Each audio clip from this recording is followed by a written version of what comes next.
দেখতে পাচ্ছিস না। ছাতা নোনা মনে যাচ্ছে ইস্যু।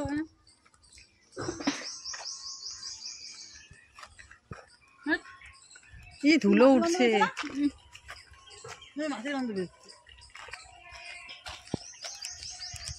যাবে না যাবে না।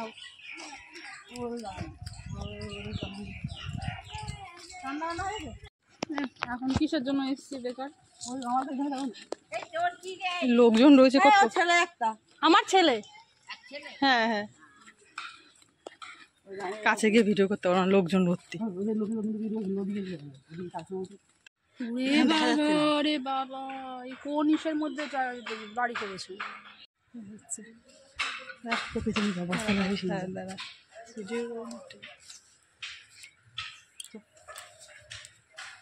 কতটা জায়গার মধ্যে দিদি?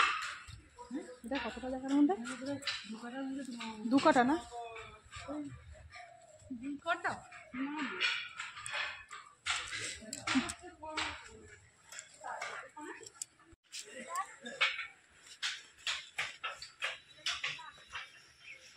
ইট ভাটাটা আসছে, সরো না। হ্যাঁ আসছে। এই পুকুরটা এই অবস্থা হয়ে গেছে।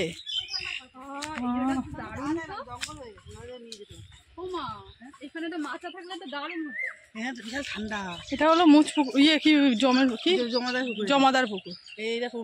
এটা হলো জমাদার। দেখো বাস মাঠে এসছি, কাকার কারখানা ওই পেছনে, এগুলো কাকারই জায়গা না? ওই ওই ওই কারখানা অব্দি। এইটা কি ওই বাসতলা? আর এটা হলো জমাদার। জমাদারই করতো দিদি? ভুলে গেছি। এই পুকুরে স্নান করতে এসছি, জানো কত পুকুরে স্নান করেছি ছোটবেলায়। ছোটবেলায় কোনো পুকুর বাদ দিইনি। এই পুকুরটা কিন্তু খুব ডেঞ্জারাস পুকুর। এই পুকুরে একজন মারা গেছে। এই পুকুরটার কথা বলছিস? ওই সাইডে আমার মামি। হ্যাঁ, এক মামির প্রেগনেন্ট ছিল, প্রেগনেন্ট অবস্থায় জলে ডুবে মারা গেছে। মাথা খসছিল এরকম করে। হ্যাঁ, যাই হোক মারা গেছিল। এই পুকুরে মাছ আছে না? তখন দেখার আর খুব ঠান্ডা, বাঁশবাগান তো হেভি আরাম। আমার মামি সুভাষ টুভাষ মাম্পি টাম্পি এখানে বসে থাকি আমরা। এখানে আসি, এখানে খুব আরাম। এই বাড়ি থেকে আমাদের বললো না, আমাদের গ্রামটা খুব সুন্দর। আর এত সুন্দর মানে কি বলবো। কুল গাছ ছিল একটা, কুল খেতে আসতাম। এখান দিয়ে কত ছিল বলতে, স্নান করতে আসতাম। তারপরে সেই ওই মানে ওই ইয়েটা মারা গেছিল ওই মামিটা, তারপর থেকে ভয়ে আর আসতাম না।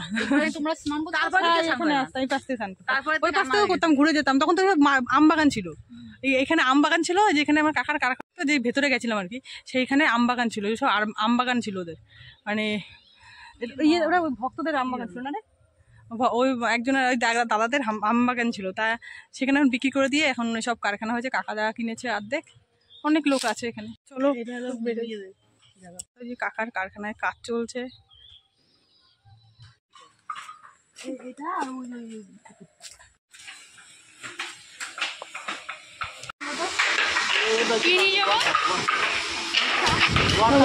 দেখো কাকার কারখানায় এসছি, তোমার সাথে ভিতরটা একটু শেয়ার করলাম।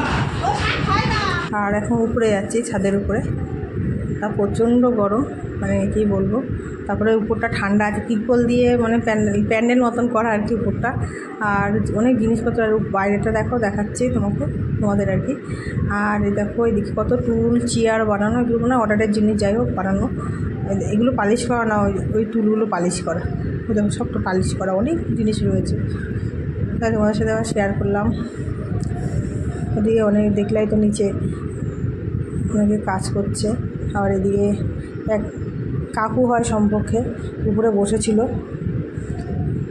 তাই বলছিল কথা বলার। নিচে চলে এসেছি, নিচে দেখো এটা আমার কাকার পরোটা কীরকম লাগছে, ভালো আসেনি। এই কারখানা এই পাশটা দিয়ে সব স্টিলের জিনিসপত্র হয়, আর এদিকে সব কাঠের কাজ হয়। দেখো এই যে ভালো করে আবার দেখার চেষ্টা করছি ছোটোটা, দেখো কাকার সাথে। আর এদিকে দেখো সব কাজ হচ্ছিলো। আর এদিকে দেখো আমি বাড়িও চলে এসেছি থেকে। বাড়ি আসলাম, ওই দিদি মানে কিছু না করছে তো, টাইম কল ওখানটায়, তাই মানে স্নান না কি করছিলো আর কি। আর এই যে বাড়ি চলে আসলাম। মা এদিকে দেখি কাজ করছে, ঘর ঝাড় দিচ্ছিলো আর কি। আর এদিকে দেখো রান্না, দুপুরের রান্না।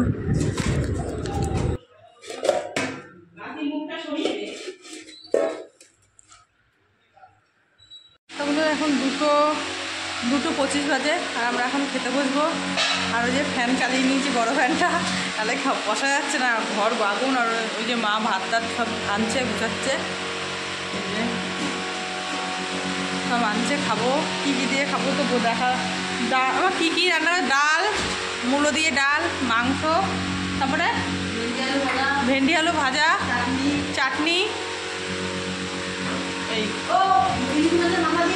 ইলিশ মাছের মাথা দিয়ে পুঁই শাক। এটা মা রান্না করেন, এটা ছোটো কাকি তা চলো খেয়ে নিই। এই যে খাওয়া সব নিয়ে এসছে, চলো ব্যাগ। এদিকে দেখো মা খাবার নিয়ে এসছে, আমরা এখন খেতে বসবো। আমি ভাত বাড়বে, সব থালা টালা গুছিয়ে নিয়ে টাইমটা শেয়ার করলাম। এদিকে দেখো আমি আর চালু করিনি বাড়িতে, এখন 4:34 বাজে। আমরা একটুখানি যাচ্ছি, দিদি ছেলে আছে, দিদি ছেলে যাবে না, আমি আর ওই বোন যাবো। আমি এই প্যান্ট পরেও পরলাম না, খুলে রাখলাম। এই যে বোন যাবে, আর আমি, আরও ও যাবে, দিদি ছেলে যাবে কামালপুর বন্ধুদের সাথে দেখা করতে। দেখো অপারেশন হয়েছে, আমি বললাম যাস না, হাঁটিস না, না যাবে, ঘরে একা একা কতক্ষণ ভালো লাগে বলো। তাই চলো বেরোয়, একটু চাকদায় যাবো, একটু যাবো কোথায় চলো তোমার সাথে শেয়ার করবো। আর বোন দেখো খুব সাজ দিয়েছে, কিন্তু আমি বোন সানগ্লাস পরে, আমি পরিনি, ব্যাগে আছে, পরিনি। তা চল পরে আসতে। হ্যাঁ ধান, কত ধান, মাঠ ভর্তি ধান, দেখতে কত ভালো লাগে।